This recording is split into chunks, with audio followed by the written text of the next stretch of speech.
Silakan, Wafi.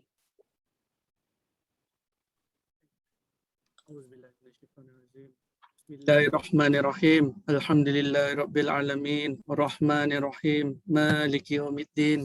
Iyyaka na'budu wa iyyaka nasta'in. Ihdinas siratal mustaqim. Siratal ladzina an'amta 'alaihim ghairil maghdubi 'alaihim waladdallin. Amin.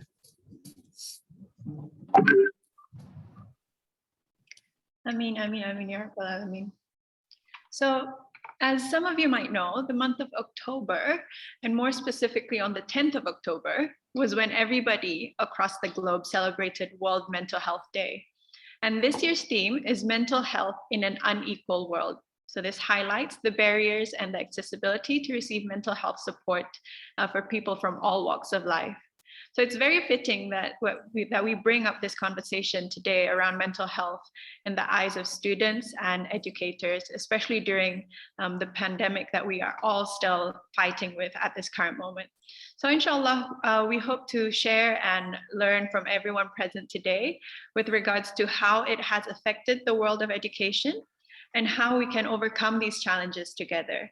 So before hearing from our guest speakers, I would like to call upon our guest of honor, Yang Berhormat Khairunisa binti Haji Ash'ari, a member of the Legislative Council, to deliver a few words. Yang Berhormat, silakan. Thank you, Nazra. Bismillahirrahmanirrahim. Our distinguished speakers and moderator, teachers, parents, ladies and gentlemen. Assalamualaikum warahmatullahi wabarakatuh. Salam sejahtera and a very good afternoon to everyone. On behalf of the Brunei Youth Council, I would like to thank everyone for taking the time off your precious Sunday afternoon to join us for the session today. In celebration of World Health Month, we would like to explore the issue of how mental health has affected the education sector. It is undeniable with mental health disorders.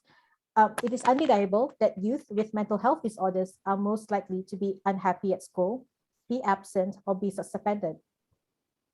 When we conducted our school sessions in the past 2 years, more and more students were highlighting anxiety and depression as an issue that they are facing. Mental health is a growing concern even for the younger population, as students are becoming more aware about their conditions. According to the Ministry of Health last year, about 7,000 people were being treated for mental illnesses in Brunei, and the number of people suffering from mental issues account for 1.5% of the Brunei population. This year, as Brunei entered into COVID-19 partial lockdown in August, the number of calls to the mental health hotline Talian Harapan 145 has tripled. However, there weren't many studies that focuses on how mental health has affected the younger population in general, especially those in the education sector. We are seeing more and more platforms, including dialogues, to understand more about the mental health issues and where to get support. However, the challenge is still there as people fear repercussions from their family or workplace due to the stigma, while others still don't know where and how they can get support. We hope that today's dialogue will help shed some light on how mental health has affected education during this pandemic, as parents, teachers, and students struggle to adapt to the new normal in digital learning.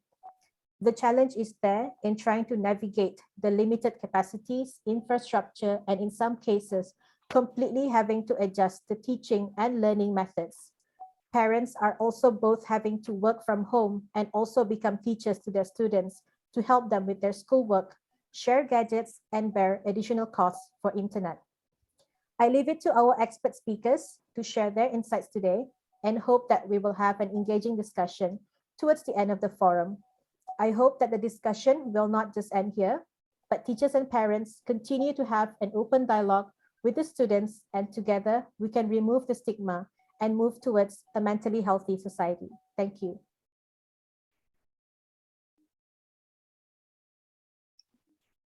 Alhamdulillah. Thank you, Yang Berhormat. Before I introduce our guest speakers for today, I'd just like to share a few housekeeping rules for today's forum. I would like to respectfully ask the audience to keep their microphones on mute so that we can, inshallah, all have a better experience today. I would also like to remind everyone here that we will have a Q&A, a question and answer section towards the end of the forum. And we will be taking in questions from both Zoom as well as Slido. So you can directly ask the speakers your questions during the Q&A section by raising your hand using the reaction button on the bottom of your screen. And I will call your name and you can switch your camera on and your microphone on, and you can ask your question directly. If you're a bit shy, that's okay. You can submit your questions through Slido, and I will read them out for you. And you can scan the QR code shown on the screen to access the Slido site, and you can submit your questions as we go along today.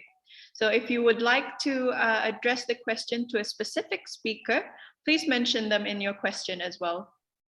So also, just as a reminder, we will be conducting today's forum both in Bahasa Melayu and also in English. So feel free to use whichever language that you feel most comfortable for you. Okay, so to start today's forum, I would like to introduce our three invited speakers for today. First, we have Cikgu Awang Haji Ali Yusri bin Haji Abdul Ghaffur, who is a counselor and a motivational speaker. And Cikgu Haji Ali Yusri was formerly also the acting head of Special Education Unit at Ministry of Education. He will join us soon, inshallah, and he has another commitment to attend to right now, but inshallah, in a few moments, he will join us. Next, we also have here Cikgu Muhammad Hairul bin Awang Haji Abdul Latif, who is currently an educator in Maktab Sains Padukasri Begawan Sultan, teaching IGCSE O level in physical education. Welcome, Cikgu. How are you today? Alhamdulillah, doing well. Waalaikumsalam. How's everybody doing today? We're doing great. Alhamdulillah, that's great. And last but absolutely not the least, we have with us Arsha binti Tariq, an O-level student from Chung Hua Middle School, who is also a mental health advocate. So how are you, Arsha? Alhamdulillah, doing well, and I hope everyone's doing well as well. Alhamdulillah. So I will be giving each speaker 15 minutes to share their thoughts on today's topic. And inshallah, after our session with our invited speakers, we will address any questions that you might have for the speakers, both through Zoom as well as Slido. But as I said, you can go to the Slido site and you can write in your questions as we go along.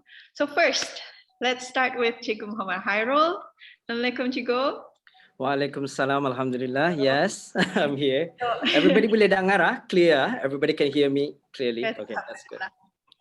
Okay, so Cikgu, as we know, this is the second time now that we've had school closures due to the pandemic. And the first time was last year around March.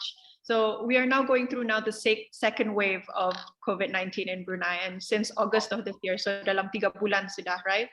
So we've had to close the schools across the nation so that we can control the spread of COVID-19 infection.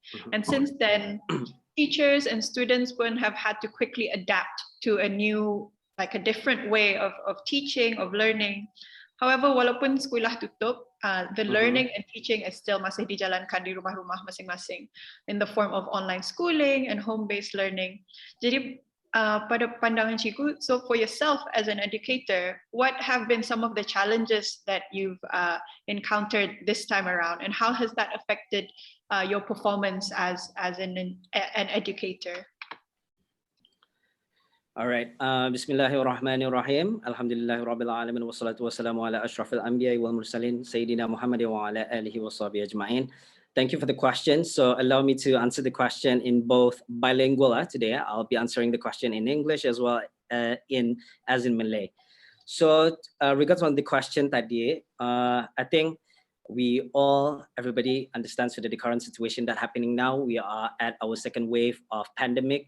So everything has to change sudah. Tapi just that the good thing about the second part ini, the good side of it, bukannya is a good thing, ada COVID ini, the good thing. Tapi what I'm trying to say here, the good thing is we have preparation last time, okay? We have BCP, okay? Business Contingency Plan. So Alhamdulillah, during the first wave itu sudah, we experienced the same thing that happening right now. So because of that, then we have the steps sudah for the second wave ini. We already know, okay, this is the step that we have to take dibuat in order to get the education itu rolling. And then to answer the question, the challenges I think for the access at the moment ini, the access of the technology, am I correct? Is that the one, the question today? Yes, okay. The technology and as well as the equipments ini, we already experienced it for the first time. So the second time ini actually-nya macam we already have experience. Pengalaman yang pertama tu we already know cumana sekiranya macam the student itu has no access, students itu have no access on the technology, for example, nada mobile phone or probably nada laptop or anything technology that yang seperti macam barangkali other kids ada. So there's always other steps. Okay, so maksudnya tu step satu seperti yang pernah sudah di practice during the first wave. We have this HLP, home learning pack, sorry. So sekiranya ada teknologi, it doesn't actually menghadkan the student itu to continue pengajaran itu, tetapi ada cara lain where the student can pick up the study material from school. So itu one of the challenge lah. So tidak ada alasan lagi, artinya itu barangkali ingin dikongsikan di sini yang pembelajaran itu terberhenti di sana. Okay, we stop there. And then to the next level lagi, based on the performance side, it actually macam open an opportunity for everybody now to learn. Sekiranya macam previously we don't know a certain application, so now we know how to apply this application and use it with the students. As simple as walaupun dah tahu Zoom barangkali, maybe we can use Telegram, WhatsApp, the one that we use daily as a medium of education. So sebenarnya dah ada alasan lagi lah untuk anda belajar. So insyaAllah it's only depends on whether the student mau, the teacher mau mengajar and the student mau belajar. That's all. So hope that answer your question. Yeah, thank you, Chigo. And I think also, as you said, macam for students yang nada access to Wi-Fi or gadgets around the house, they have the home learning pack. If I'm not mistaken as well, RTB also has dorang siarkan jua programs the RTB as well. That's also another, I think, another plan that MOE has reached out to. And for yourself, tapi Chigo, as an educator, do you feel that it's macam lebih susah ataupun lagi senang bagi kita untuk mengajar? How is your performance as an educator, you think? Okay, so on my side, because I'm teaching in school IGCSE O level, which consists of two parts. Satu ada theory and the other one is practical. I think for the theory part ini usually there's okay lah, because everything can be accessed to online. We can send emails, we can show them macam okay, send you the link, you can check it there, and then we do homework through there. Okay, ataupun pengantaran through Zoom or anything, sharing session from Zoom. Itu okay, but the most challenging part is mengajar practical. Can you imagine mengajar practical tapi online? So payah tu, okay? Mengajar, okay, macam cara mengajar badminton tapi online. So there's another level of learning, which is macam we can actually, because in sports there's a variety of teaching. Yeah, there's skill acquisition, it's ada observation, so many things. Tapi mostlynya student will have a better learning from my side, my point of view. Skill acquisition ini macam learning one-to-one session. So we can actually bagi tahu macam okay, your hands should be macam ni. So itu yang cabaran yang paling out of the world, mengajar practical with online learning ini, it's very challenging, but we try to do it as well. We still conducting class, training session online. So macam PT tu macam okay, everybody, okay, we're gonna do fitness test today. So we set up whatever that we want the students to do, then buat cuma tu lah, sending them program and things like that lah. So basically macam tu lah. Other than that, one more thing is barangkali boleh dikongsikan sama during assessment. Assessment ini usually-nya in the engagement with the parents, because when we have online assessment, so itu we have to monitor them with camera on, and then dorang punya parents have to play their role and make sure in ensuring the students ni to do it the paper tu faithfully lah, honestly macam tu. Okay, itu sajalah dulu. Well, that's very interesting to go. I mean, me, Mm.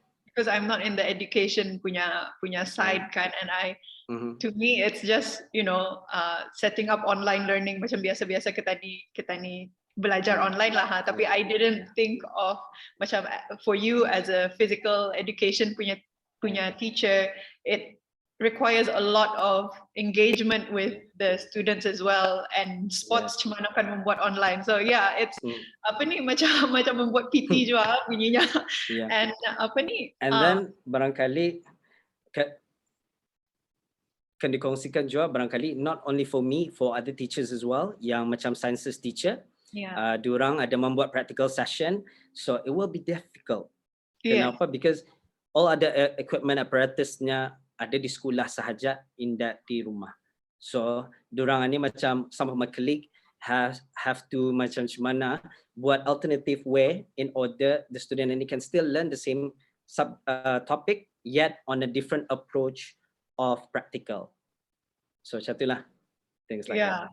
And that was also something that came to mind juga kalau macam in Maktab Science everybody has science classes obviously, and it's all pure science. Yes. Jadi kan membuat experiments with the chemicals and everything. That is something that's would be difficult. Dia juga kan membawa the chemicals home. that would be very dangerous. So moving on then to the another question. Ani kita ni we as you said, you have to involve the parents and everything. So mungkin some parents are not so mindful of anak-anak dorang punya attendance in school. Mungkin dorang pun dah tahu the scheduling of the children's schooling system now. So what can you say about the students' attendance during online learning? Has it dropped, or how do you motivate them? Okay, so Alhamdulillah on my side, the attendance has been okay lah ha. Syukur Alhamdulillah. It's just that because I usually the kind of teacher yang chase after the student. Like for example, where are you now? Why you not attending? Bahapa kau? Tidur masih? Bukan masa untuk tidur. Okay, so things like that. So usually I chase for the students lah. Tapi on the real world situation, it's very difficult to actually monitor that. Okay, so that's why barangkali to answer this question, the involvement of students punya parents is very vital in this situation. Artinya tu mesti bercakap sama the parents and make sure okay, barangkali sekali dua kali miss, barangkali indah aware of that. Tapi we need to actually talk to the parents. Okay, kita barangkali ani ia punya timetable-nya, minta tolong Arabis kita untuk memastikan anak bis kita tu hadir dalam kelas. Memang dah dinafikan, we cannot deny that we have this attendance problem. I think semua sekolah barangkali cikgu-cikgu would be agree with me. Diorang ni ada yang datang kelas and all that. Tapi we as an educator, though kadang-kadang macam difficult, alright? We cannot like macam kalau di sekolah nada is face to face. Kenapa kau? Kemana kau escape? Tapi kalau di online, hendak kita ke rumahnya. Ndak boleh kan? Pasal COVID, ndak boleh jalan-jalan. So artinya tu mestilah involvement of the parents mesti. We need to work closely with the parents. Kalau sekiranya anda dapat, then we still have to try. As a not motivated, as educator, there is dada back down lah.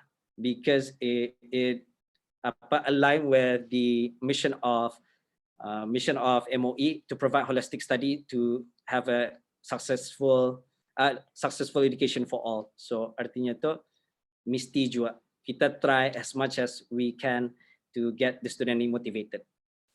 And then barangkali to answer that lagi, motivate durang ni itu tu barangkali provide variety of activity.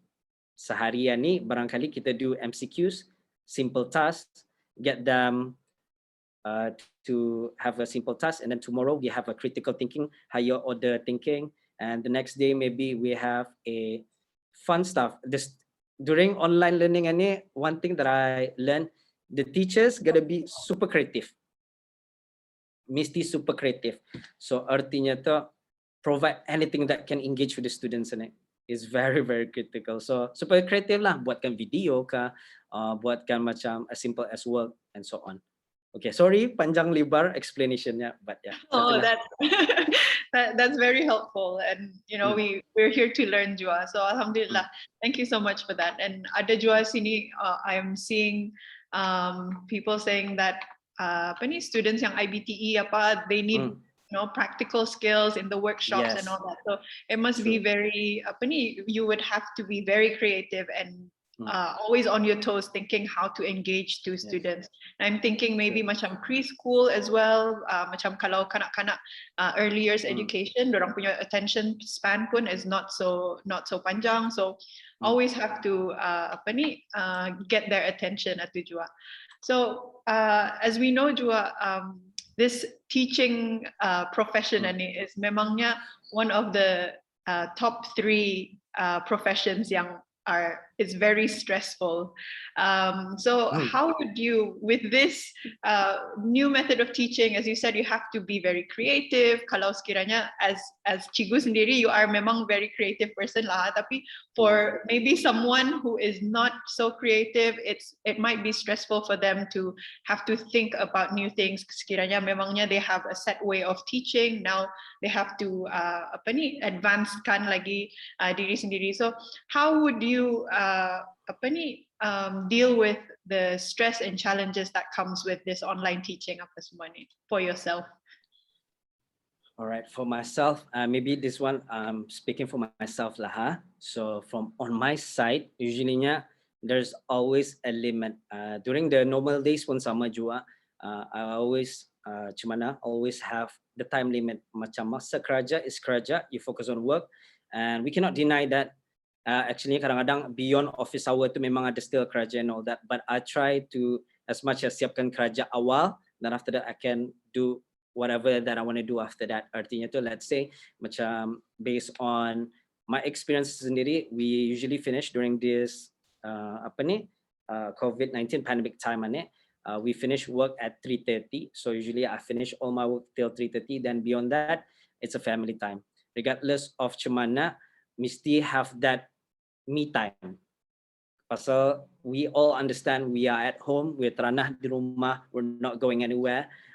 We try to reduce the amount of people got infected as well. So we are at home, so we need to have that me time. Me time itu indah semestinya sendiri-sendiri indah. So artinya itu time bersama family, because by the end of the day, work is work. Work memang kerja. We have to be there to nyorang cemana. In ensuring that our nation ini go forward with their life, with their future. That's very important because that is our job. But yet our self-care need to be handled as well. Indah boleh. We got a few things that I keep it for myself. First thing, time with family. Second, the second one is supposed to be first pulang jua. Second, ini actually time with Allah as well. You got to go back, reflect on yourself, what is happening today, and then always appreciate yourself. Okay, so artinya tu macam family jua, time with Allah as well, and then do not forget to actually thank yourself because you have been working so hard. So artinya tu appreciate yourself. And as you said tadi, kerja jadi cikgu is not easy. It is not easy. It might be barangkali ada orang beranggapan, they thought that teaching is just you teach and that's about it. No, it's not. Teaching doesn't stop at that point. Teaching is for the future. That's why they said teaching for the future. If not, another phrase orang cakap cuma tu. So artinya tu you are progressing from one time to another. Teaching doesn't stop. Though beyond working hour doesn't stop. So artinya tu always have time for yourself, time for Allah, and then appreciate yourself. Thank yourself. Give you a pat at the back for yourself. Pasal dirimu sesungguhnya sungguh berharga. Okay. So yalah. So atu mesti. Thanks, Hugo. I like that. I mean, as a psychologist myself, when I do give talks about apa ni, macam managing stress and burnout, especially masa work from home, I do say, I do advise everybody to set their own boundaries. As Cikgu said tadi, macam kata ni buat kerja tu, buat kerja jua, but also make time for the people that are in your life, your loved ones, apa Yes. tu. Make sure that you have time for yourself as well as make time for Allah. That's when you can, you can speak to Allah and have breaks as well. Masa kita ni kan sembahyang atau jua apa. Yes. And as you said as well, gratitude and appreciate yourself and all the Yes. efforts that you have put during the day, so that we practice to keep things positive. And obviously things are not always positive, ada juga negative sidesnya, tapi we want to celebrate the small wins that we have during the day tu juga. Thank you so much for that, Cikgu, and I hope No worries. the other cikgu-cikgu yang mendengar juga can also perhaps share nanti during the Q&A InsyaAllah. session, ataupun ada yang belajar from Cikgu Hairul as well. Thank you so much. Thank you, sama-sama. So No we worries, will thank you so move much. on now to Arshia. Our next speaker, Arshia binti Tariq, as I said, is an O-level student from Chunghua Middle School. Hi, Arshia. Hello. Hi, how are you today? How are you feeling? Alhamdulillah, I'm feeling great and I'm really excited for this forum. Yeah, really- congratulations for being brave enough to do this. I don't think a lot of people will be so brave as you are. So I've been made to understand that you have a PowerPoint presentation for us today. Yes. Yeah, so I've shared it and can you see it? yes. So can everybody else see? Can we have people chime in on the chats if you can see? Yeah. Okay, so I'm guessing you want to share your experience as a student and other students' well-being as well during this pandemic, correct? Yes. So Yeah. I'll begin now. So Bismillahirrahmanirrahim. Good afternoon, all. First of all, I really like to thank the Brunei Youth Council for organizing such a wonderful forum, and I'd like to thank everyone for being here with us today. So today, I'm Ursha, as you know, and today I'll be talking about mental health in the youth amidst COVID-19. So before I begin, here is what I'll be discussing today. Firstly, the new norm in a student's life amidst COVID-19. Secondly, the challenges faced by students in this new norm and their mental health effects. Thirdly, I'll be sharing several coping mechanisms. And lastly, I'll be talking about breaking the stigma around mental health. Now, without further ado, let's begin this venture. To the first topic, the new norm in a student's life amidst this pandemic. Now, in the light of the COVID-19 pandemic, online learning has been implemented, and this plays a major role in the mental health of students. And to understand the mental health of students, let us first understand the changes brought upon in the student's life. So during the pre-pandemic period, students attended face-to-face lessons in classrooms and had live physical interactions with their teachers. But now, due to COVID-19, students attend online lessons remotely at home and have limited virtual interactions with their teachers and also classmates.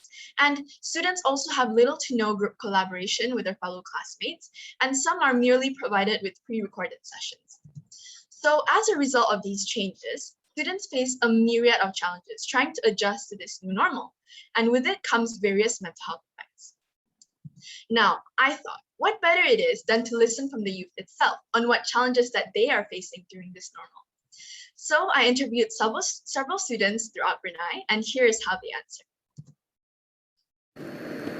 Back when I was in school, every day was a new opportunity to make new memories. But now that I'm at home all the time, besides the occasional bird hitting the window, nothing's really that interesting. Before quarantine, I get to see my friends and hang out with them every day. But now, I can really just talk to them through text or video call. Before the pandemic, I usually could understand easily what my teacher is teaching. But now, because of the pandemic, I'm having difficulties in understanding what they are teaching us. And also, I feel like the time is passing by very quickly. So before the pandemic, I talk a lot with my friends, hang out a lot with my friends, and we do a lot of our assignments together. But now that we have online classes, we only confine to our chairs for hours and hours, and we only do our work individually, remotely, though we still have the group discussions via online platforms such as Zoom or Google Meeting, but it's not the same feelings, and the vibes are just different. Now with the online things, I'm stuck with my chair and all I do is doing my assignment and do my house chores. So that was it from the youth. Now moving on, I also carried out a survey amongst Brunei's youth, and here are my research studies. So when asked on what challenges they're facing in this new norm, a whopping 42% of 68 students had challenges with learning, 19% with assignments and assessments, and 15% with technical. Other challenges included social and health problems. And here are some of the respondents' replies. There's too much work. No laptop and the poor internet connection makes it even difficult. It's so hard to understand my teacher. Can't hang out with my friends, miss them. It's so hard to find motivation to study. I'm so inactive now. So as you can see, students are burdened with so many challenges, and obviously with it comes various negative effects. So when asked whether these challenges have affected their learning performance, sadly, 68% of the students inferred that it was declining and that it was negatively impacted. Moving on, when asked whether this new normal of education has affected their mental health, a whopping 53% of the students agreed. That is more than half, and it's very shocking. And here are some of the respondents' replies. I'm just burnt out, having mental breakdown now and then, and I'm even more sleep deprived. I'm mentally overwhelmed and stressed. I'm so worried and scared about my future. I feel so empty inside. Life feels so dull. I'm lost, afraid, and anxious. So as you can see, Brunei's youth is facing various mental health issues, and this problem is growing. And unfortunately, global studies show similar worsening. Now, due to increased social isolation, students are more vulnerable to feeling lonely and stressed and have symptoms of anxiety and depression, as well as suicidal thoughts and an overall cognitive decline. So a study by the NCBI shows that 1 in 3 adolescents reported high levels of loneliness. And as a result, children and adolescents are likely to experience high rates of anxiety and depression during and after the isolation period. Next, due to online learning, students are also burdened with increased stress, anxiety, and depression because of overwhelming assignments, online tests and assessments, that they can't catch up with their work nor understand their teacher, and most importantly, worry about their future. So a study by The Conversation shows that a whopping 70% of children and youth have indicated that the pandemic has affected their mental health. And in relation, pediatric hospitals have reported 100% increase in admissions for mental health problems and a 200% increase in admission for substance use and suicide attempts. Now, another study by the OECD shows that young people with the age range of 15 to 24-year-olds, mental health has worsened significantly in 2020 to 2021, which is during this pandemic period. And in many countries, mental health issues among this age group has doubled and even more. So as you can see, locally here in Brunei and globally, students are facing various mental health issues. Sadly, not many of the students know how to cope with their mental health, nor maintain a good and healthy mental health. So in the next part of my presentation, I'll be sharing several coping mechanisms that students can adopt in their daily lives to lead to a good and healthy mind. So firstly, it's practicing mindfulness. And here is how you can start. Always begin the day well. Avoid checking your phone and looking through news and social media the first thing in the morning. Instead, do and practice mindfulness exercises, such as noticing 3 things in your surrounding, walking around your neighborhood, yoga, meditation, and etc. So this helps us connect with our environment as well as our emotions and feelings. So talking about connecting, my next tip is to connect with others, whether it is your family, your friends, your neighbors, and so on. So here's how you can start. Always just commemorate a small part of your day for connecting with others, whether it is during dinner time to spend time with your family, whether it is during the evening to have a video call with your friend, and so on. So this can help foster broader and stronger social connections, which in turn helps increase feelings of self-worth and happiness. Now, to my third tip, is to stay positive.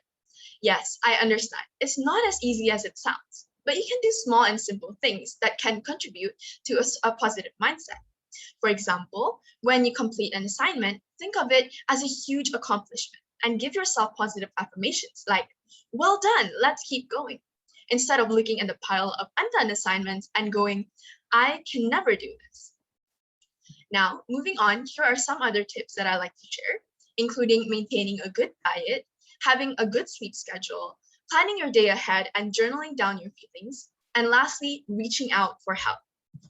Talking about reaching out, here are several helplines that you can find here in Brunei, including Talian Harapan 145, Talian Kalinga, which is for us students, some government psychological services, as well as private counseling services, including Clarity Brunei, Empower Your Counseling, and Relate Counseling. Now that I've shared some tips that the students can do to help themselves have a good and healthy mind, what can we do as a community to help them? And the answer is breaking the stigma around mental health. Because when I reached out to the youth, what they wanted the most was social support, meaning that they wanted their friends, their family, their neighbors, and their community to support them. And to support, what you have to do is be present. Well, there are a lot of other tips that you can do, but being present is one of the most life-saving tips that you can adopt in your daily lives. So to be present, all you have to do is be there to look out, be there to listen, be there to understand, be there to help, and be there to guide, be there to break the stigma. And in relation to that, as a closing note, I'd like to share a video about breaking the stigma around mental health. You know that feeling where your thoughts scare you or make life tough? Sometimes it feels like no one else in the world has those thoughts or feelings. No one seems to know how difficult it is to deal with your feelings. And it's not easy to share your deepest secrets. You might think something is wrong with you. Or you might worry what other people think. And all of that makes your thoughts and feelings worse. Our culture has created this environment of shame. Until the 1960s, society sent people away if they had challenges managing their thoughts, emotions, and behaviors. Over time, we learned that we didn't have to be afraid. We learned how to help people get better. We became hopeful. But there are remnants of those images in our culture today, which is why some people still feel uncomfortable talking about it. The stigma has taken new forms too. With more access to more people all the time, it can seem like the world is telling us it's not okay to be anything but perfect. The truth is, everyone has thoughts or feelings that can be hard to deal with. So why do we make it so difficult on ourselves by judging others who could be going through the same challenges we are? What if, instead of seeing labels, we saw people who are struggling and could be there for them so they didn't feel so alone? What if we looked past our fear of mental health and started to talk about it in a constructive way? What if, as a society, we used empowering words and healthy images to help people feel supported? Maybe then more of us could feel comfortable telling others when we're having a hard time. Maybe more people would get the help they need. And maybe one day we won't have to talk separately about mental health and physical health, but just health. The truth is, each of us has the power to change our culture. Will you join us? Share this video with a kid, your neighbor, a friend, and help us break the stigma of mental health. So that was it for the video. I hope that we can all learn from the video.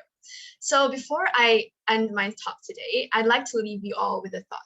So after today, what will you do to break the stigma, to support and help your community? So I've set a Padlet for you all to share your ideas, and I'll be sending the link here in the chat box. So you can all add your ideas on how you can help to break the stigma in the community, and we can all learn together. Now that wraps up my presentation. Thank you all so much for listening in, and I hope that we can all prosper and strive mentally and help the community, especially the youth, to grow.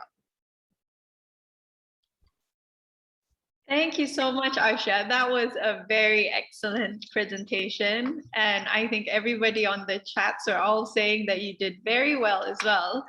And so informative. And I don't think at your age, I was conducting surveys and all these other things. So kudos to you. And I mean, you're doing really great with advocating for mental health and all these things. And for me as a mental health professional, I'm so happy to be seeing that our youth, there are youths like you who are talking very openly and very positively about mental health and wanting to share your own knowledge and wanting to spread the word about how we shouldn't just be talking about mental health, but also talking about health in general, and that should also already incorporate mental health. And thank you for sharing all the other resources as well today. And I'm pretty sure a lot of people here are also very keen to know all those information. I see that Cikgu Haji Ali Yusri is not in yet. So I think we can perhaps go to the Q&A first while we wait for him.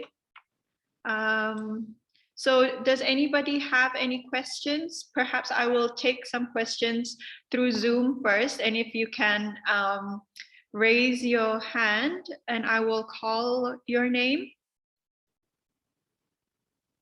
And we can ask a few questions for Arsha as well as Cikgu Hairul just now.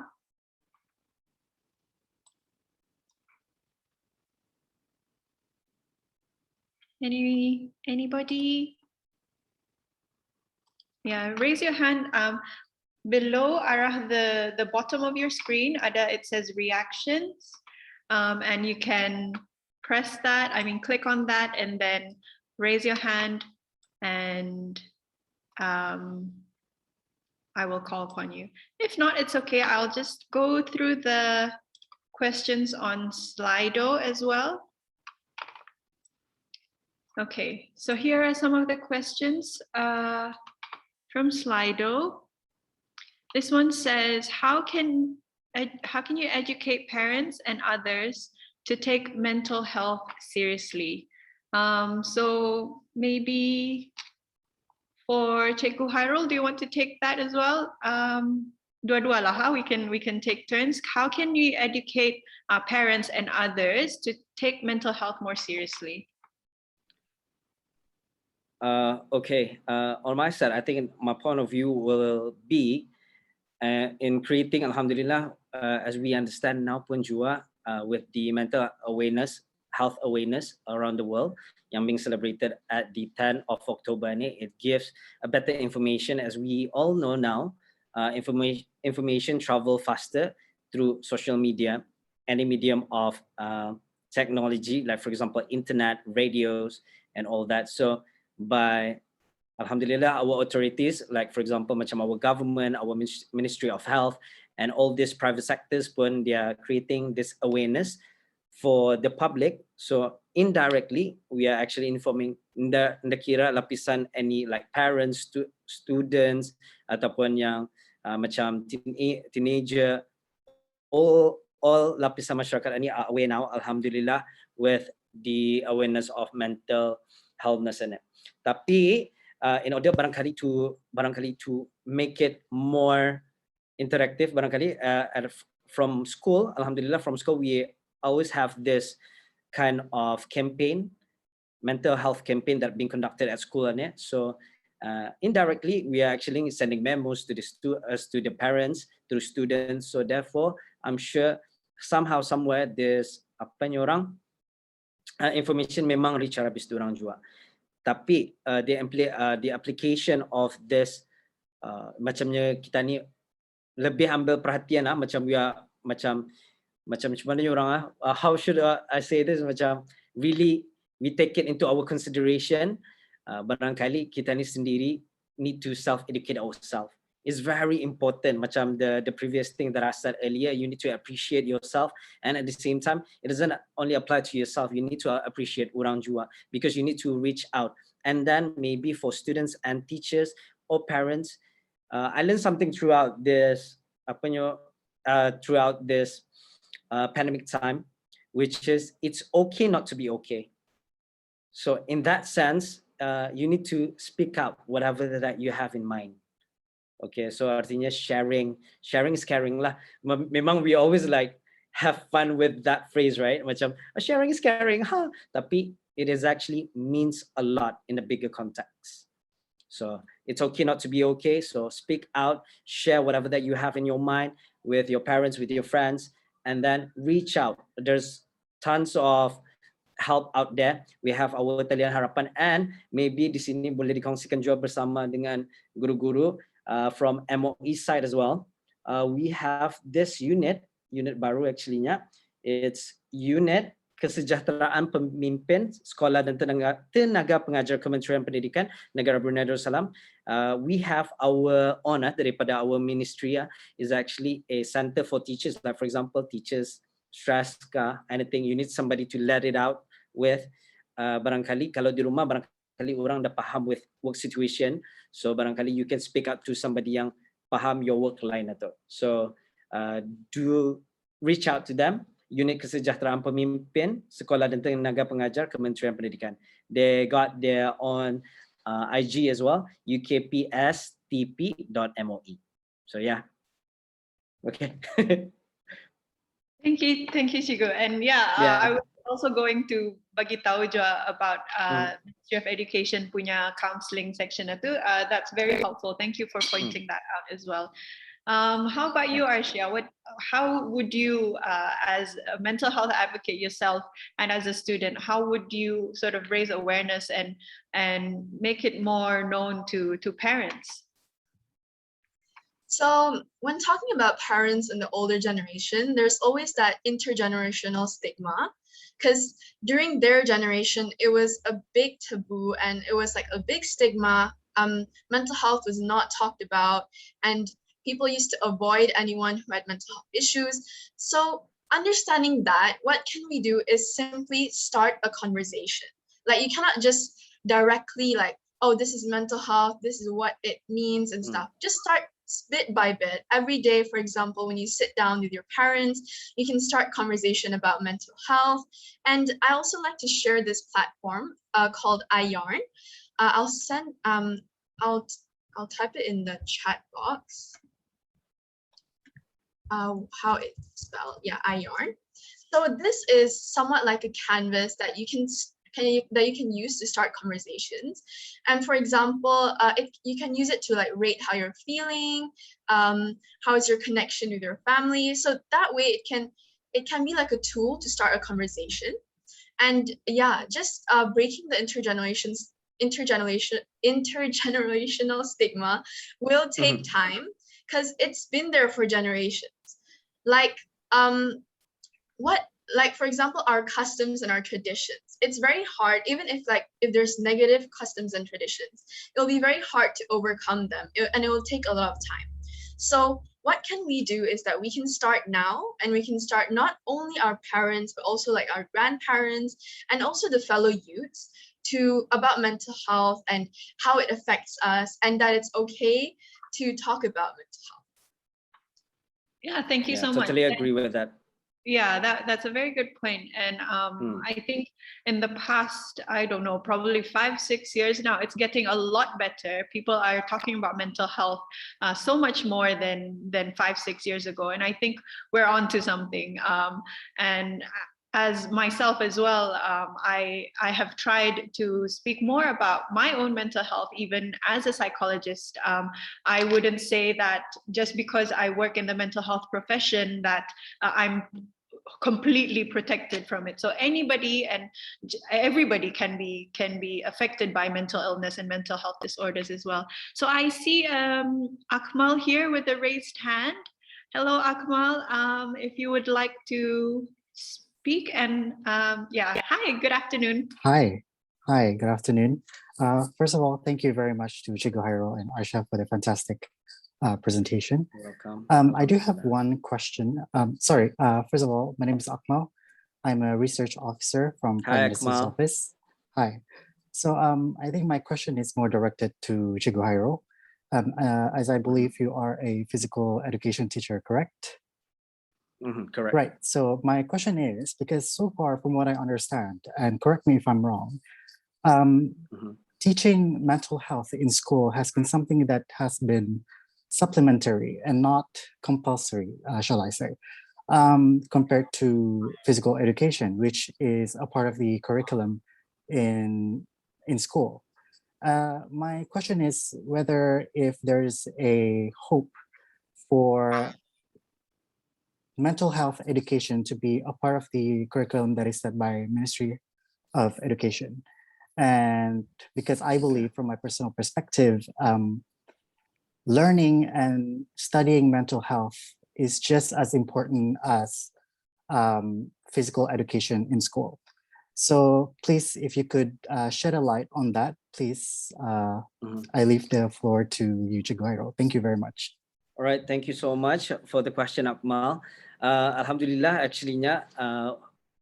it's actually been it's cuma nak cakap apa, but in a way, all this mental healthness and it is being actually applied on the students in the stream where actually sekarang ini they're having this 21st century way syllabus. So in that syllabus, the new syllabus that being applied to the student, because they take stages, we cannot apply one go. So they're actually pushing it from year 7 now. I'm just saying it based on my experience and my observation. So year 7 nowadays, they have this mind growth, mindset syllabus that being applied in their learning nowadays. So artinya tu, the one that I can speak for my subject itself, PE, at the moment, durang have this part, the element of growth mindset that being applied there. So indirectly, growth mindset ini is applying all this they're more implementing more on communication skill, thinking skill. So these steps that being applied and being diterapkan kepada our pengajaran from MOE now is actually a few learning step now to go to the awareness of this mental healthness. So hopefully that answer your question. So memang the step and all this journey towards that, what do we call this? The words, I'm searching for the word, but the journey to that point, which is having everybody aware of the importance of mental healthness in it. So it's actually in progress sudah. It might not take a day or two, but inshallah maybe in 3 to 4 years, inshallah nantikan we can see the difference in this. So I hope I answer your question. I'm not so expert on this one, but the one that from my observation that is being applied nowadays. So yes, hope that answer your question, Akmal. It does. Thank you very much. Right. And yeah, thank you so much.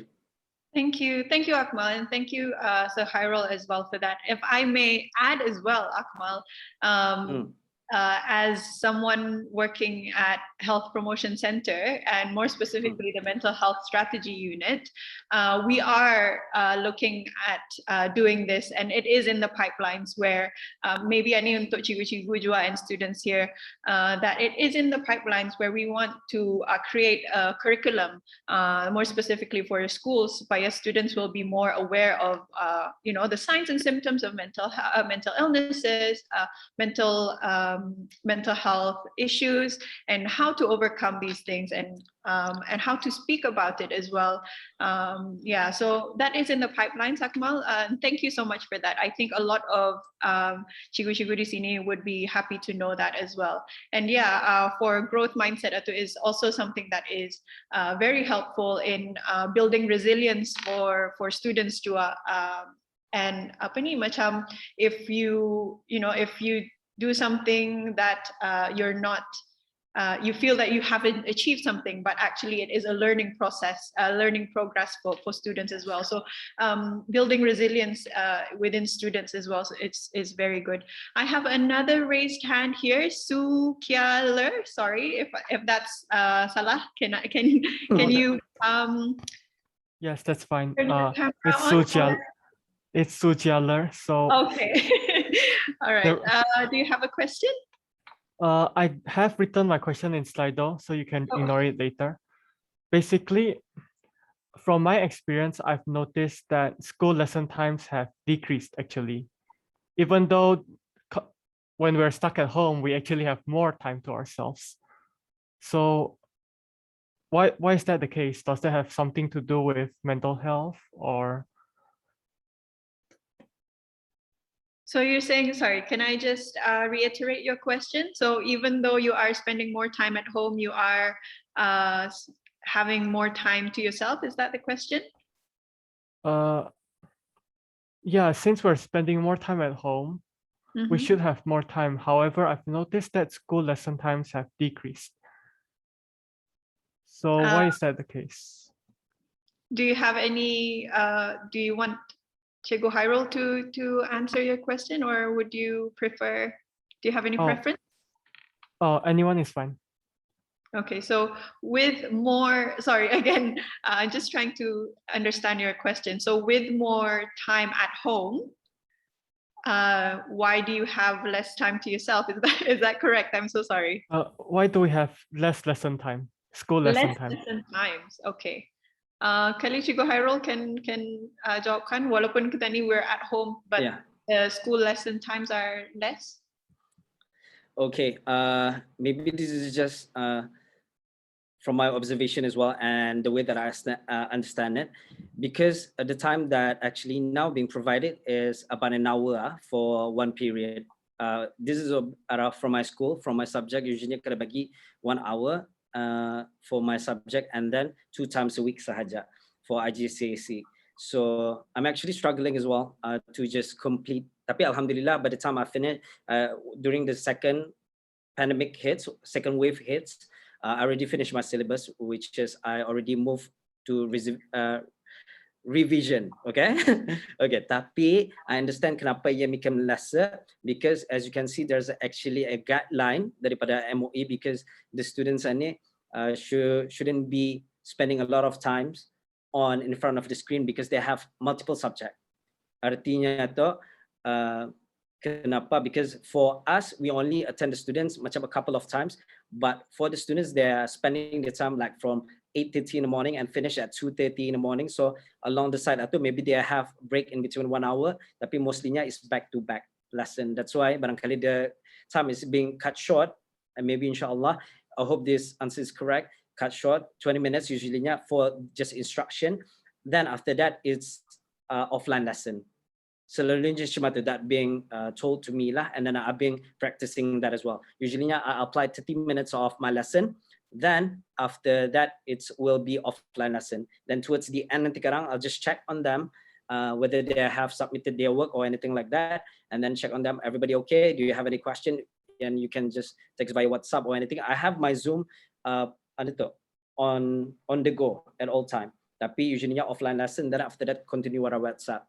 Maybe to answer your question, kenapa being cut down a bit so that students have less time on screen, because they are spending a lot of time with other teachers as well.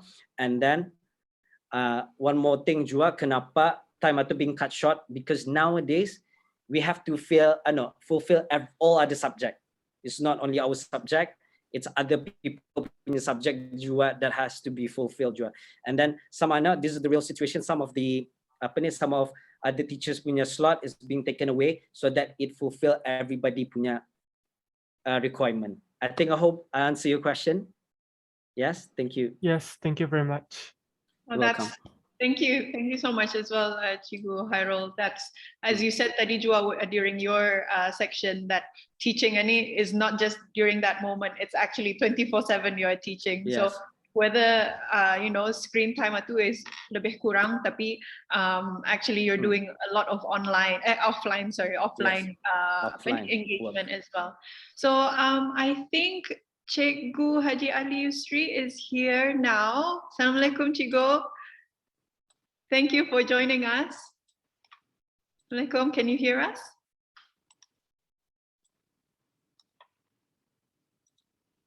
Assalamualaikum, Cikgu.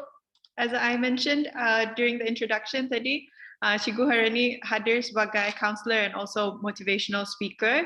And I'm sure a lot of us here memang juga kenal Cikgu Haji Ali Yusri here, as you've been involved in many TV and radio programs throughout the years. And we're all very excited to hear from you, Cikgu. So Boleh cikgu kongsikan sedikit about ways to overcome challenges surrounding mental health during COVID-19 ini, especially for cikgu-cikgu, ibu bapa dan also murid-murid around here.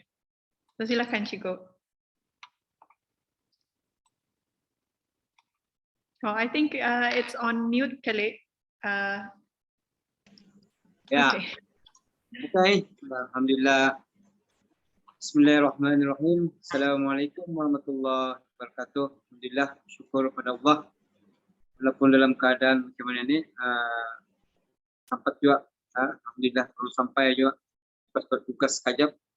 Jadi terima kasih atas jemputan ini. Jadi beberapa persoalan telah pun dikemukakan.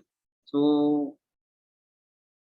bila sebut mengenai dengan education during the pandemic ni, banyak peluang challenges-nya. I think saya tadi dah sempat pergi bersama kita mendengarkan apa yang diorang share. So kalau ada yang overlap ke apa, I think it's okay lah. Tapi saja, fungsi sama semua bis kita, okay. Mengenai dengan tanda-tanda ni, sebenarnya ketanya ini dah biasa pulang, belum pernah. Tapi kalau orang tua dulu, zaman-zaman dulu, orang pernah ni mengalami barang-barang sebenarnya ni.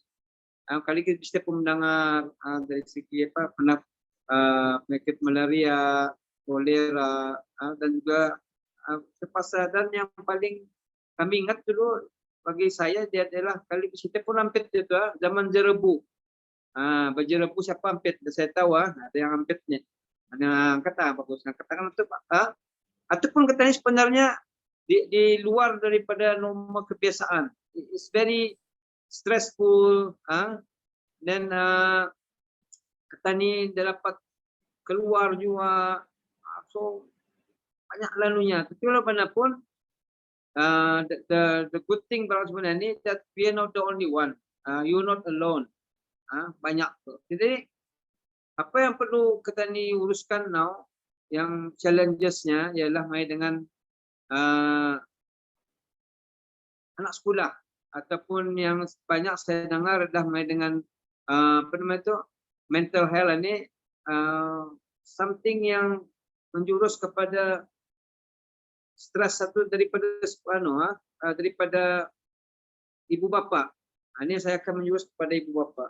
Ibu bapa ni memanglah, ini pun dah biasa. Dulu pernah pulang, tahun lepas 2019 pernah pulang. Tapi this is sama juga, tapi challenge satu bikin tercapar rasanya. Okay, so mental health ni, ni orang selalu cakap ni, kau ni mental, kau ni, ada tu mental, kau ni, ataupun mentalnya. Jadi perkataan mental ni kadang-kadang digunakan berbagai cara, okay, tapi dapatan-dapatan itu berbeza. Jadi apa yang kita ni boleh melihat bila orang ini ada mental health ini, diantaranya lah dia merasa stres. Masa ni banyak orang merasa stres. Apatah lagi dia boleh berjalan, dia boleh keluar, dia boleh kalau keluar mesti pakai mask, hand sanitizer, dan lagi boleh hampir-hampir dengan kawan, macam-macam. Tapi betul, walaupun dia akan timbul di sana tekanan itu, dan seterusnya ia akan merasa macam anxiety-nya, kegelisahan itu, macam susah macam mana ni, bila banyak orang ni, bila tekan habis, bila tekanan. Tapi kalau kita melihat secara yang positif, okay, secara yang positif, ada positifnya. Kalau orang nampak ni, okay, nampak inna ma'al usri yusran, setiap kesulitan itu ada kemudahannya. Okay. Banyak kita ni belajar masa ni. Yang pertama yang kita ni pelajari ialah macam mana kita ni menangani isu-isu macam mana. Sama sekali pandemik COVID-19. Macam mana kita ni menangani? Banyak caranya. Okay. Karena ajar macam mana ajar ni. Walaupun yang saya nyatakan tadi, ibu bapa tu, diorang pun mempelbagaikan cara diorang. Okay. Cara kita mengajar macam mana. Dan now yang paling lagi diorang ni duduk, kalau masa di sekolah duduk, Di antara anaknya ke sekolah tinggalkannya cuma itu saja. Nah sekarang ini orang mesti close with the guru-gurunya, kontak-kontak semua cikgunya. Macam mana nih anak puannya? Jadi ini sudah menunjukkan betapa pentingnya kemesraan dengan guru-guru. Dan yang penting juga ialah we have to work together with teachers. You have no choice. Itu sebenarnya. Okay, so ini yang kebaikan yang tadi boleh lihat bila penyentuhan dari mental ini, semua orang mental ini, tapi yang ialah melihatnya sebaik mungkin. Okay, itu satu yang kalau orang yang stres lah, lihat something. Perbezaannya dulu kadang-kadang kata ni ibu bapa semua sekali ni ya. Dulu payah kami melihat anak-anak ni di rumah. Macam-macam dia. Apa lagi yang sudah yang Brunei orang kata ni berbatis. Berbatisan ni maksudnya orang yang sudah terdapat kereta, sama kawan yang berjalan, pandai sudah jalan. Tapi sekarang ni dah kira siapa? Okay? Pasangan ketani kah? Suami kah? Isteri kah? Everybody has to stay at home. Teranah di rumahnya. Jadi untuk kebingungan daripada anak-anak itu yang selalunya balik malam, ada yang awal pagi balik, awal perangai balik tu tapi awal pagi. Tapi itu ni barang-barang macam ni kalau kita lihat hikmah daripada pandemik COVID-19 ini ada. Di rumah kita ni sama-sama. Sama-sama kita ni belajar macam-macam. Anak-anak belajar memasak, belajar berkabun. Mungkin selama-lama ni semua diserahkan kepada mama saja membersihkan rumah. Ini sekarang ni tidak. Because we are all together. Yang kita ni mau is that apa yang kata ni bila ada nampak pandemik COVID-19 ni kata ni akan lebih menyayangi antara satu dengan lain. Pilihan. Jadi mama dia ngawati dari orang balik malam. Siapa kan berani pukul 8 sampai pukul 4. Kata dia kadang muat tu dalam TV kadang antara yang tak. Itu yang kita ni. Jadi apa sebenarnya lagi untuk menghilangkan kita ni punya mental stress ni, kita ni punya apa nama depression ni, kemurungan kita ni banyak saya tadi kan. Banyak dan seterusnya. Saya banyaknya mendengar daripada orang-orang beritahunya alhamdulillah cikgunya. Jadi macam kadang-kadang ada orang adik-beradik juga ada berkawan, ada bergeng. But now orang jadi kawan sebab orang serumah dan orang semasa ni sama-sama. Banyakkan sama-sama ni pesan ni. Makan sama-sama dan yang paling penting ialah beringat-ingati antara satu dengan lain. Maksudnya kebersihan. Ini yang perlu kita lihat. Dan pada masa ini juga kalau kita akan melihat ialah anak-anak bis kita. Okay, anak-anak bis kita boleh kita lihat di mana baru karena nampak tu. Sekali anak kita tu selama-lama ni kita ni dah tahu. Rupanya anak puannya pandai masaknya. Pandai membuat kuih rupanya. Dah aku tahunya. Timbul dia pemandainya tu. Timbul dia kehebatannya tu. Sebab dada lain kan dibuat. So di sini menunjukkan bahawa kalau kita ni mental ni dapat kita ni melihat yang lebih terasakan keuntungan masa. Satu contoh dan juga banyak kali juga orang-orang ni yang kalau kita ni melihat dalam IG, dalam WhatsApp, macam-macam kan jualan ni. Green dia lapar lah. Walaupun orang cakapnya panik kurang, ada orang panik buying juga. Tapi sudah akhir-akhirnya dapat dia orang dia jual lah. Kos ramai orang yang menjual-jualan ni. Wah, yang menjualnya udah. So artinya di sana melihatkan banyak lebih kepada yang positif apabila kita ni melihat banyak keuntungan yang didapati oleh sekali orang-orang yang kan baru belajar perniagaan. Ini yang sebenarnya yang kita boleh lihat. Jadi seterusnya yang akan saya kongsikan ini mengenai dengan macam mana orang melihat Ini tu ni ya, kadang-kadang tadi tidak mental ni. Banyak orang kadang-kadang sebenarnya tadi boleh bantu orang. Ini akan saya kongsikan ya. Kalau orang itu sekiranya ada masalah mental, kadang-kadang bukan pelampasan mental lah tu. Pasal orang punya stigma, memikirkan dia punya dia yang keluarganya bericap tu ya tunya. Aku sudahnya keputusan pukul apa. Kadang-kadang orang cuma ini, siapa yang dalam ini, I believe that dalam ini banyak-banyak orang yang psychologists, counselors, therapist dalam ini, they know how to menangani masalah. Sebenarnya jangan dibiarkan, jangan dibiarkan orang macam ini, mestilah kata ini dengan ni.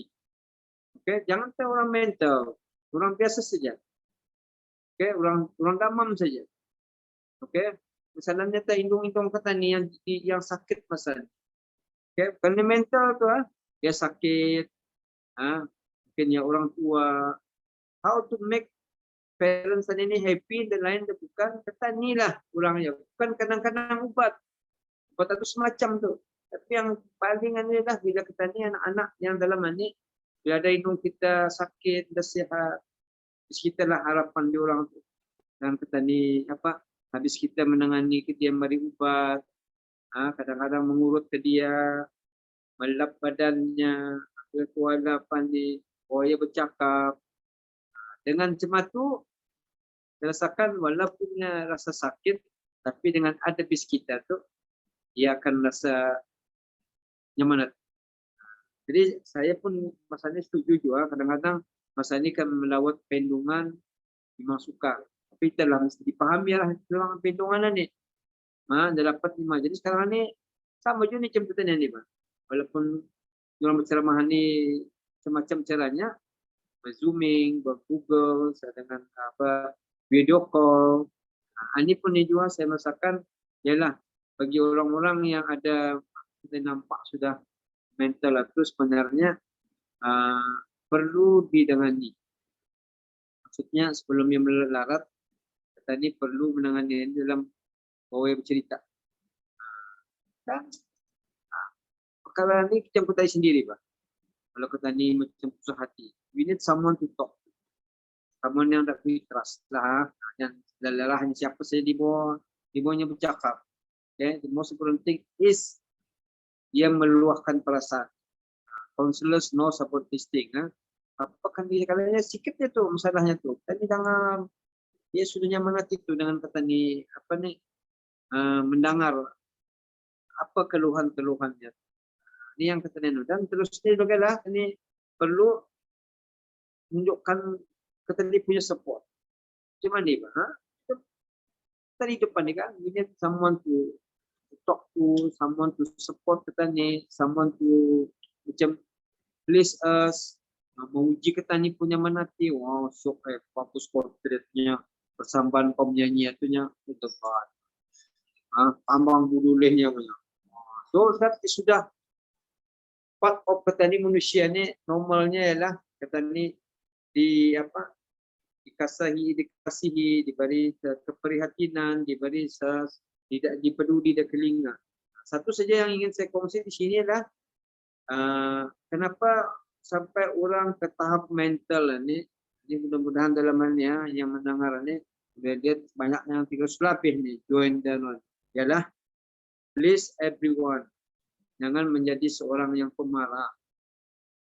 Ini yang banyak nih. Saya sudah banyak berjumpa manusia ni, boleh sebab banyak orang pemarah ni. Dari masa ni kadang-kadang stres timbul kegelisahan, rungsing, dapat jalan. Tapi ini banyak yang saya jumpa orang-orang ni bila diorang merasa mental dan stres ni ialah banyak orang suka marah-marah. Kita coba terbayangkan. Orang yang paling kita suka pasti orang itu orang yang pemarah.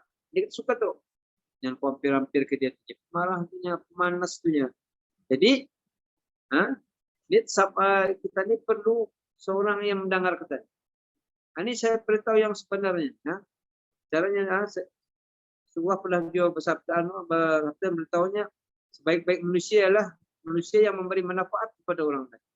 Ini yang bagusnya. Jadi saya rasakan ada satu hubung kait dengan counselors. Sebaik-baik manusia ialah memberi manfaat kepada orang lain. Jadi kita ni, itu tu saya beritahu tadi kan. Bila orang itu ada masalah, dia suka kena dengar masalah. Tapi pastikanlah saya beritahu tadi, pastikan jangan sewenang-wenangnya mengungsikan masalah kita tu kepada orang lain. The best person selalunya best person selalunya ialah ibu kita. Orang yang paling dekat kalau kita ada masalah ibu kita. Jadi pada ibu-ibu sini ni saya rasakan yang penting ialah jadilah pendengar yang terbaik. Be a good listener. Jangan kita take for granted. Kita ni macam okey tu punya masalah muat kau jadi isunya masalah bagi kita ni barang itu sedikit. Okay? Tapi baginya adalah perkara yang besar. Dan yang take for granted itu pun kau sehatinya nampit cucur pisang pun kau marahnya. Padahal kalau pikir-pikirkan kenapa yang dampit itu, ini contohnya ada pernah jadi isunya nih. Jadi beradia itu 6 orang, jadi makan cucur pisangnya yang dampit. Akhir-akhirnya ia bukan pulang jadi isunya cucur pisang itu. Isunya ialah yang dampit sebab ia jauh hati perhatiannya dia menyimpankan untuk ke dia, dan mengampiti ke dia. Jauh hatinya tu. Jadi ini pada awalnya cucur pisang, tapi akhir-akhirnya dia jauh hati sebab dia diampiti oleh perhatiannya. Dia yang menyerang orang Ketani, orang Brunei, indah sangkut. Orang-orang ketua tu indah sangkut ke dia ni. Aku dah adanya, dah kena pedulinya. Macam itu. So itu yang boleh kita lihat dengan terasa. Terasa bila Ketani dah kena piti itu, terasa Ketani itu dah kena sayangi. Siapa juga kejakuan ini dah kena pedulinya. Okay? Jadi dan yang paling akhir sedikit mengenai dengan ini ialah macam mana Ketani sebagai ibu bapa ni membantu anak-anak Ketani ini supaya pembelajaran diorang ini lebih diorang bermakna. Ini saya beritahu awal-awal tadi ya. Memang saya percayalah masa ini banyak cabaran-cabaran yang Ketani dapat. Payah, ini banyak kadang-kadang ada orang yang terdapat laptop, terdapat tablet, terdapat ini. So cabaran tapi itu saya beritahu tadi, okay. Anak-anak ini pada ibu bapa yang dikasihi, okay. Orang ini hanya memerlukan keselesaan dari diri kita, mertua kita, okay. Jaga anak-anak kita ni, okay. Jangannya ini sudah masa ini stres. Jadi jangan kita ini rasakan barang itu as simple as that. Saya beritahu kita, ikut pesan Saidina Ali ada tahap 4 kalau tadi membesarkan anak-anak. Okay, yang pertamanya 0 ke 5 tahun, makanya banyakkan sentuhan pada anak-anak. 5 ke 12 tahun, banyakkanlah mendisiplinkan anak-anak. 12 ke 18 tahun, jadikanlah anak-anak ini sebagai kawan bis kita. 18 tahun ke atas, jadikanlah anak-anak ini sebagai orang yang dewasa. Itu pesan Saidina Ali itu. Jadi yang sebenarnya kita ni ingau-ingawati ini 12 ke 18 tahun. Ia sudah dewasa rasanya tu. Ia sudah macam jadikannya kawan. Padahal masa tu ada orang ini macam confused. Confusion maksudnya kan jadi orang besar juga, jadi kanak-kanak juga. Macam itu. Jadi sini melihat bahawa bila kita menyentuh dengan mental health ini, sebenarnya ia akan fokus kepada diri kita. Dan kalau kita ni amati ya, kita ke bawah mulia dengan COVID-19 ini banyak, banyak yang menyentuh dengan mungkin selama ini kita ni sudah banyak membuat dosa dan lupa. Jadinya untuk balik kepada Nur ialah banyakkan kepada apa namanya tu, taubat dan zikir. Itu yang disarankan atau yang dititahkan oleh kedua ulama mulia tu, banyakkan zikir, selawat, taubat.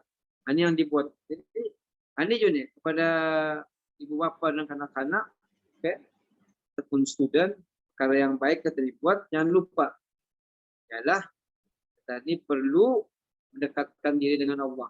As simple as that. Habis kita lagi sudah orang sekolah agama apa, kita lagi anak-anak yang sudah sekolah Arab lagi yang tahu tu. Jadi yang penting di sini akhir kata ingin beritahu bis kita juga. Jadi satu contoh yang paling penting juga untuk mengulangkan ketani stresan ni, saya beritahu bis kita, jangan dia selalu membaca WhatsApp orang ni. Ini banyak orang menjadi isunya. Jangan dibaca. Yang akan didengar dan jangan dibaca, jangan didengar. Kalau kita akan mendengar saja, ini sekarang pukul 5 dengan COVID-19. Jangan kata ni ada orang pandai-pandai. Katanya ada red zone, sini ada minyak pandai-pandai. Saya melihat ada imbulan berlintas. Besok apa ni ada imbulan berlintas sudah tu. Orang COVID banyak. Di gambarnya sering kadai lebih-lebih. Jadi yang penting di sini, kita kadang-kadang jangan terlampau membaca, terlampau taksub dengan masa petani ini. Akhir-akhirnya kata ini jadi pecelaru, banyak takut, banyak ani. Jadi yang pentingnya orang-orang yang macam mana ni, saya ingin mensurkan kepada anak-anak bis kita, alhamdulillah pada masa ni peluang anak-anak bis kita yang belum bekerja adalah perlu menjadi sukarelawan sebenarnya. Itu cara kita ni mengurangkan rasa stres, rasa kita ni mental health kita ni. Banyak energi kita ni tu untuk digunakan. Banyak di rumah teranah. Saya selalu cakap teranah di rumah jangan teranah. Macam itu cara. Okay? Jadi mudah-mudahan sedikit perkongsian ini arah bis kita semua. Yang penting adalah doa, yang penting adalah taat. Apa Kementerian Kesihatan beritahu, ikut saja. Yang penting ialah jangan banyak mental. Yang terlalu dipikirkan tu, just go with the flow. Itu sebenarnya yang penting. Jadi mudah-mudahan sedikit perkongsian ini, mudah-mudahan kita ni jadi lebih merasakan diri kita itu berharga. Itu yang saya penting juga, menghargai diri sendiri. Itu penting. Okay? Jadi terima kasih. Mudah-mudahan kalau pesannya ada soalan-soalan, insyaAllah akan dan kalau boleh dijawab, insyaAllah kami bertiga ni boleh jawab apapun yang dapat kita dikongsikan. Terima kasih. Terima kasih Cikgu, and I think that was very insightful. Kita ni hari ini banyak tadi sebelum Cikgu join juga, macam banyak kita ni bercakap pasal the challenges, apa semua yang bagi stres ni. Tapi actually we can also find some hikmah from all of these challenges juga. And ada juga baiknya kita ni di rumah saja tu, kita ni mengeratkan lagi silaturahim, and ibu bapa pun lebih engage dengan anak-anak dorang punya pelajaran. Mungkin sebelum ni as Cikgu cakap, dorang hantar saja ke sekolah and let them be, tapi now they know mungkin anak-anak dorang ada kekurangan ke, ada some learning disabilities ke, apa itu ini, they can catch that as well.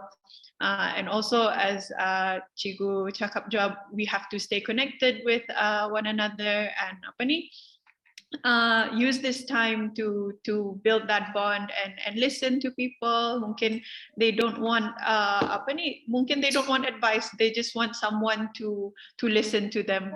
Macam itulah. I think we will take maybe one more question pasal kita ni masuk azan asar sudah. So I think we will take one question. Ada yang bertanya, macam mana kalau what is the effect of mental health of teachers kalau siapa yang students dorang tu after hours pun masih lagi bermessage dorang sampai malam, sampai midnight apa tu. Mungkin Cikgu Hairul ataupun Cikgu Ali Yusri pun boleh chime in macam mana untuk sort of apa ni, ada that barrier for cikgu-cikgu yang masih lagi receiving messages or questions di WhatsApp atau sampai malam? Cikgu Carol bisa dulu. Bah, kita terdulu kali juga. Alright, from my side barangkali ya juga. To answer. Ya.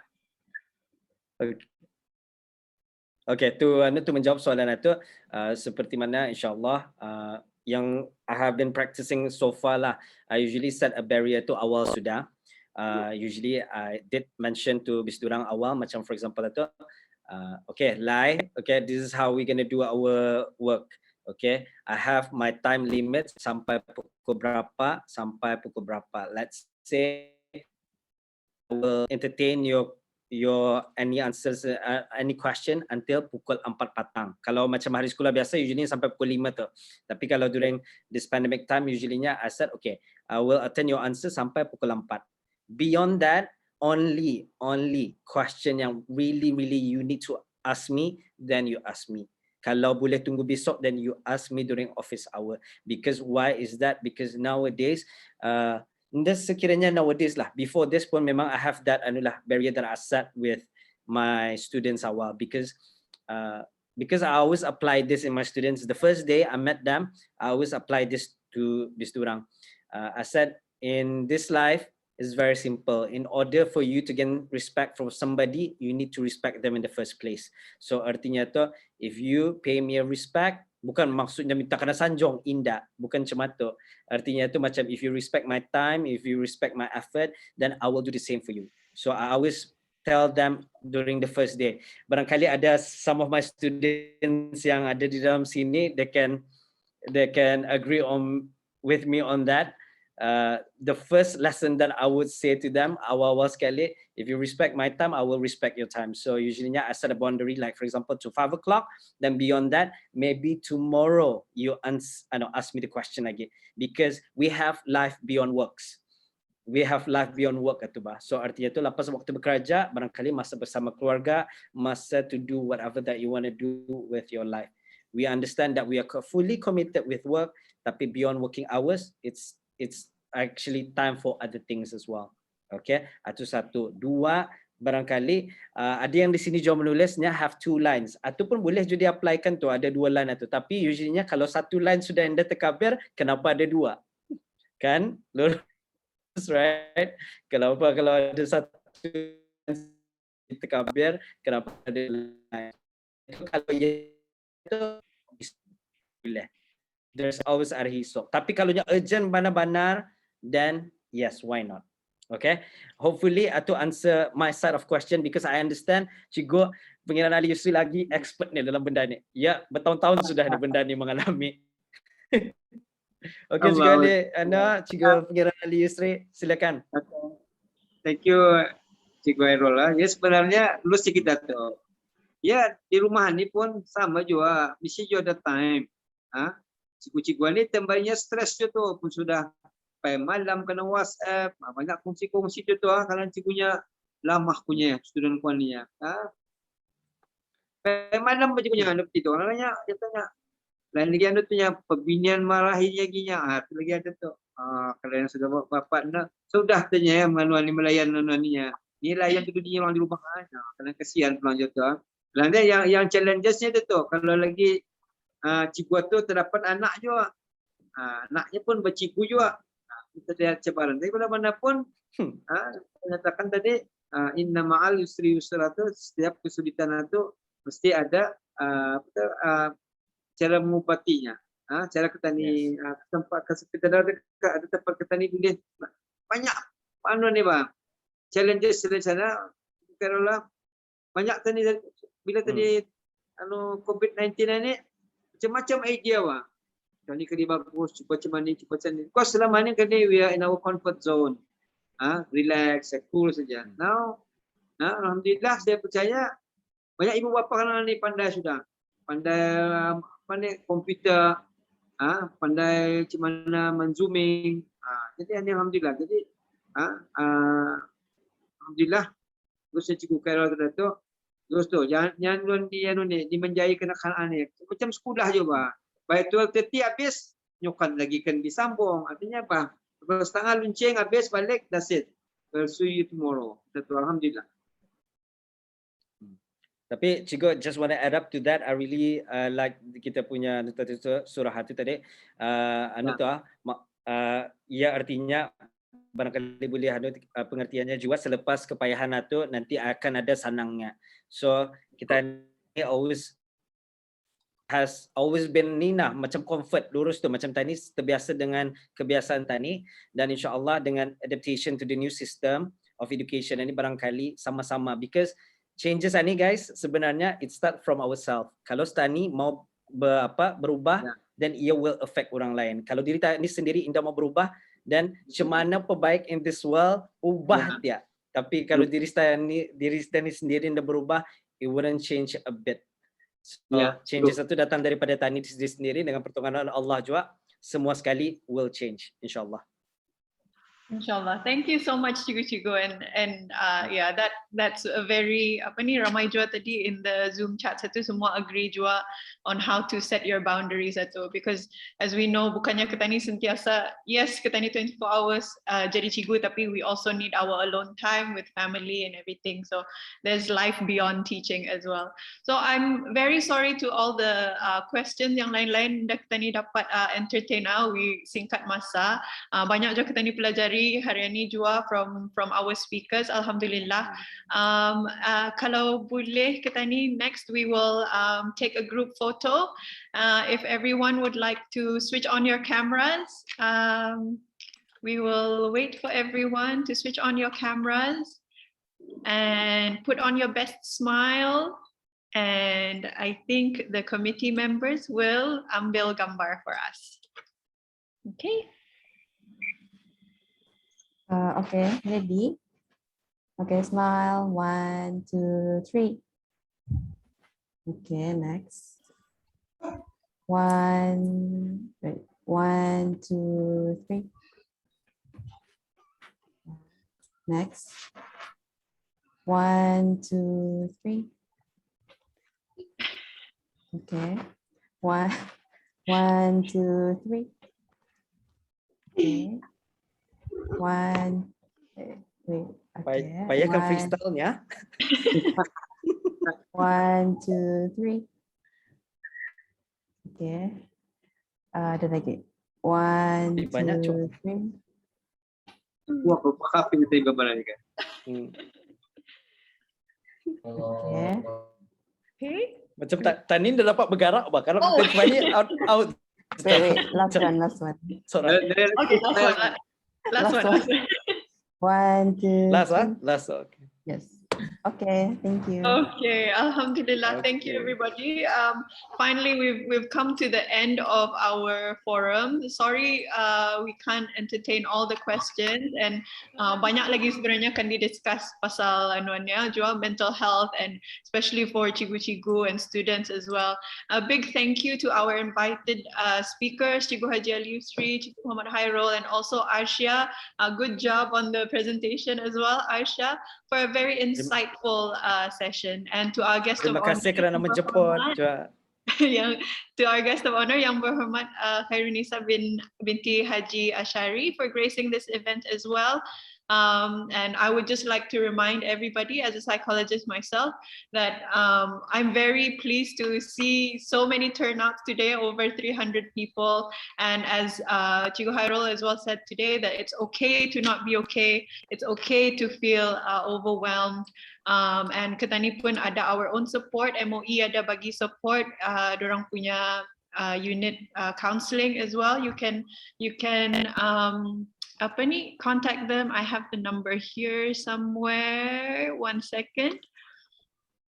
Alina. Yeah, ada tadi.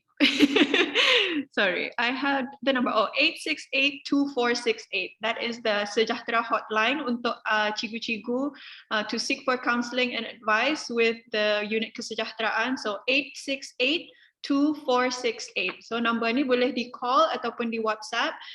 Kalau sekiranya yang lain-lain juga boleh call talian harapan, which is mental health professionals with Ministry of Health. So you can call 145, and this is open every day from 8 a.m. to 11 p.m. So you will be directed straight to the mental health professionals, and all the calls will be kept confidential. So it's okay. You can always ask for help from other people, and that does not make you weak. It only makes us human. So that's a wrap for today's session. Take care, everybody. Be safe and be kind, and we hope to see you again in the near future. Wabillahi taufiq wal hidayah. Wassalamualaikum warahmatullahi wabarakatuh. Feel free to follow Majlis Belia Brunei on Instagram because we may have more programs upcoming that will benefit the students, especially with the upcoming school holidays. So it's Majlis Belia BN on Instagram. Right. Thank you, everybody. Thank you for lending your time on this Sunday. And I hope everybody stays home and stays safe. Alhamdulillah.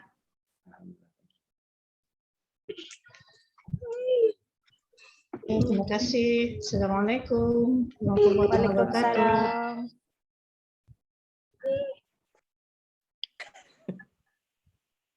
Waalaikumsalam. Assalamualaikum. Terima kasih. Waalaikumsalam.